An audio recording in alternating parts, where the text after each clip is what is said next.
Mullai Nagar hostel ஸ்கூல்ல படிச்சுட்டு இருக்கேன். அண்ட் அவதான் ஹியூமன் கேபிட்டல் ட்ரஸ்ட்ல ப்ராஜெக்ட் புதிய வந்து கிளாஸ் டீச் பண்றதுக்காக வந்திருந்தாங்க. ஸோ அந்த கிளாஸ் நான் வந்து மோர் இம்பார்ட்டன்ட் இருக்காது நான் திங்க் பண்ணேன். பார்த்தா அந்த கிளாஸ்ல ஃபுல்லா எங்களுக்கு இம்பார்ட்டண்டா இருந்துச்சு.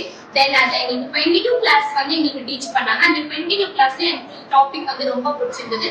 ஃபர்ஸ்ட் டாபிக் வந்து செல்ஃப் கான்ஃபிடன்ஸ், செகண்ட் டாபிக் வந்து ஸ்டடி பீஸ். இதுல இருந்து நான் நிறைய மோர் லேர்ன் பண்ணேன். அதுல இருந்து நிறைய இன்ஃப்ளூயன்ஸ் லேர்ன் பண்ணேன். அதுக்கப்புறம் நிறைய கத்துக்கிட்டேன். அண்ட் பிஹேவியர் கத்துக்கிட்டேன், ஹேபிட்ஸ் கத்துக்கிட்டேன். ஸோ இவ்வளவு லேர்ன் பண்ணேன். இந்த ப்ராஜெக்ட் புத்ரியில இருந்து நிறைய மோர் லேர்ன் பண்ணலாம். தென் ஃபியூச்சருக்கு யூஸ் ஆகும். அண்ட் என்னோட கெரியரை வந்து நான் பார்த்துட்டு போயிட்டு இருக்கேன். இது கொஞ்ச நாள் முன்னாடி வந்து ஐ ஹேவ் மோர் பிரேக்ஸ். எனக்கு ட்ரீம் இருந்திருக்கல. நான் எப்போ இந்த ப்ராஜெக்ட் புத்ரியை நான் லேர்ன் பண்ண ஆரம்பிச்சோம், நான் என்னோட ட்ரீம் வந்து நான் கம்பேர் பண்ணேன்.